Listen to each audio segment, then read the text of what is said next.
Yes, reka tubasuze tubifurize kugumeza kugubwa neza mwe bakunzi b'ibiganiro bya Impara Media Rwanda.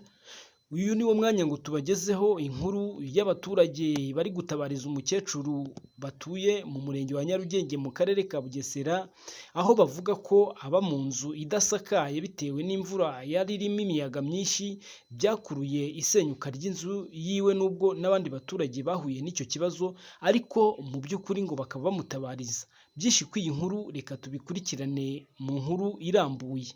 Mu kagari ka Rugando mu murenge wa Nyarugenge aha ni mu karere ka Bugesera, hari bamwe mu baturage bahatuye barataka ibiza batewe n'imvura yari irimo imiyaga myinshi yasenye amazu yabo, ariko nubwo bataka ibyo ngo bahangayikishijwe n'umukecuru wabo baturanye witwa Kamunazi, ngo kuko ari kuba mu nzu idasakaye bitewe n'uko yasenyutse nta n'amikoro yari asanzwe afite, akaba abanamo n'abana babiri b'incuke arera, akaba ariyo mpamvu bamutabariza ngo kugira ngo asakarirwe.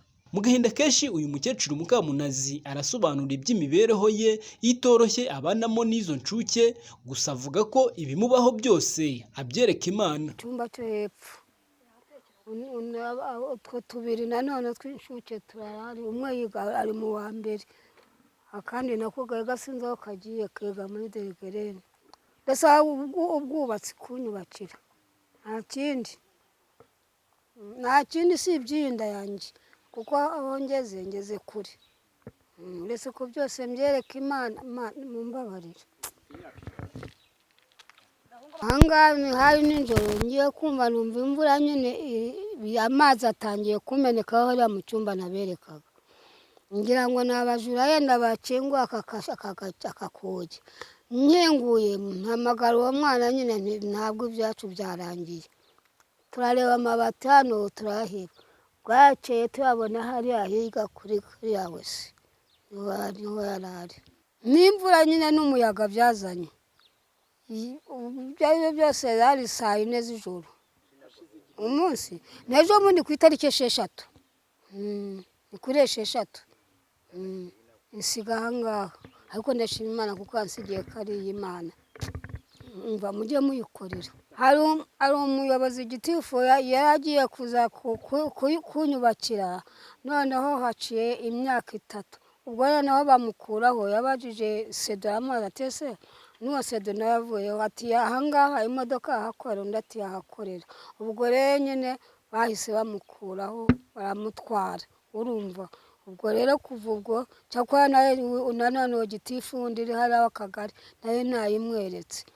Ubwo rero bavuga ati uko Imana niko izabishaka. None rero dore abadayimoni ibyo bankoreye barayisambuye.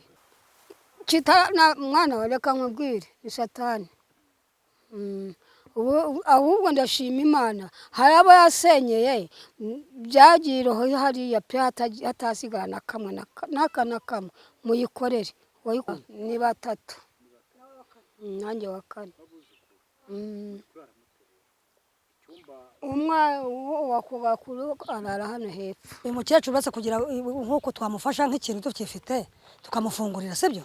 Ntabwo abashije guhinga pe, ntabwo azi guhinga kabisa. N'ubu yanasezeye avuga ati ngiye gupfa, araraga. Uwo ni umuntu warazi, ati ndebeho nasiga abana abuzukuru banjye, ndeho nabasiga nigendere. Nawe mukecuru rwose ntabwo azi guhinga, nta soko yafata ngo ajye guhinga. Uretse ko nk'ikintu twamubona twamufasha, nk'ikintu umuntu yamurusha arakimuhereza, akabaho gutyo. N'ubuzima bubi tuhafitiye ubwoba bwo kuvuga ngo cyamwerekaho. Yasenyutse ku itariki 6 z'uku kwezi.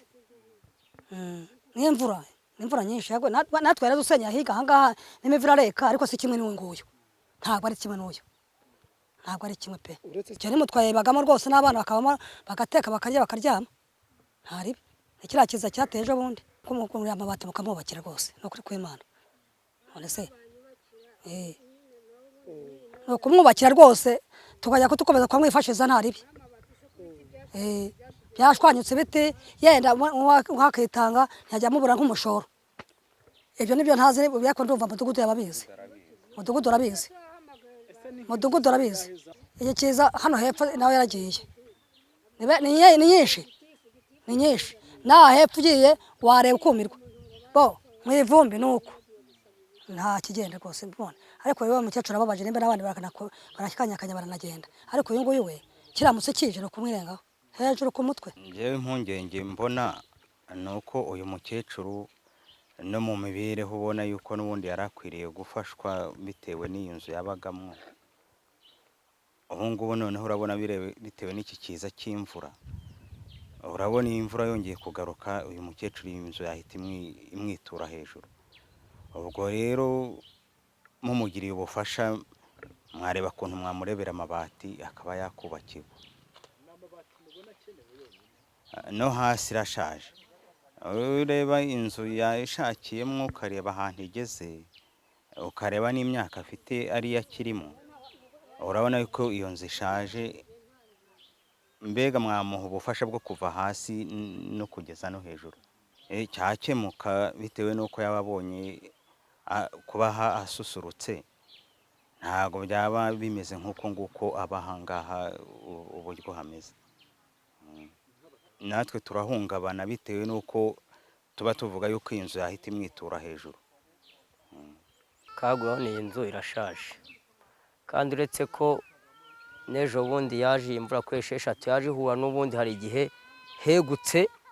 hegutse turagaruka amabati tuyagaruraho. Muri ayo kuri esheshatu yaje irangiza, ubwo ni amahirwe nawe rwari guhuriramo.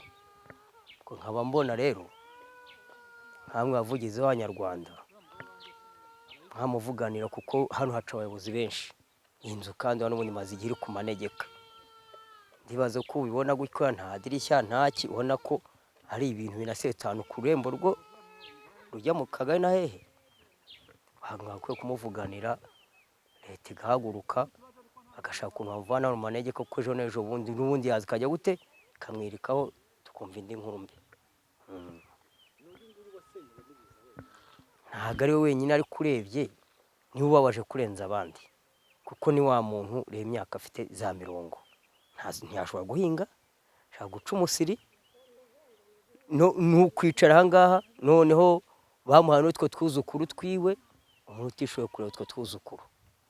Ubwo rero bibaye na ngombwa wenda leta ikajya n'izindi nkunga imugenera zirenze, byaba ari byiza.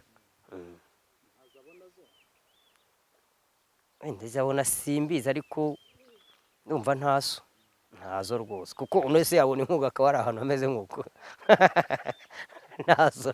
Nawe wihera amaso nk'umuntu mukuru wavuga nkabona inkunga, reba byonyine idirishya hano, uretse no kurenganya imvura, hano mu idirishya nta dirishya agezemo n'imbingo zisazemo uko yubatswe. Ese yabona inkunga ntagire n'idirishya ashyiramo? Oya, igikenewe imiganda irahari hora ikora, imiganda ikorera abandi, uretse ko n'imiganda idahagije. Nk'ubuyobozi bw'akagari bwagakwiye gufata bageti bukamwubakira inzu niyo yabaye, ariko bagahagurukiza hasi bakamwubakira akazu gakomeye, ntagatekana agasasira ahantu hazima. Ni umugisha w'Imana, ni umugisha w'Imana.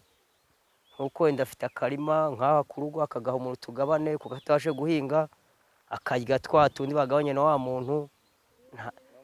Nuko dore ngaka kubona aha nta handi, aha ntabwo ari mukwe, nta kindi kimutunze. Wenda n'umuturage yari cyamurusha, umuvandimwe amuca akamusigira n'icyo gihumbi. Nuko mbese nawe uramubona ntashoboye kugira icyo akora, ntiyajya guca umusiri.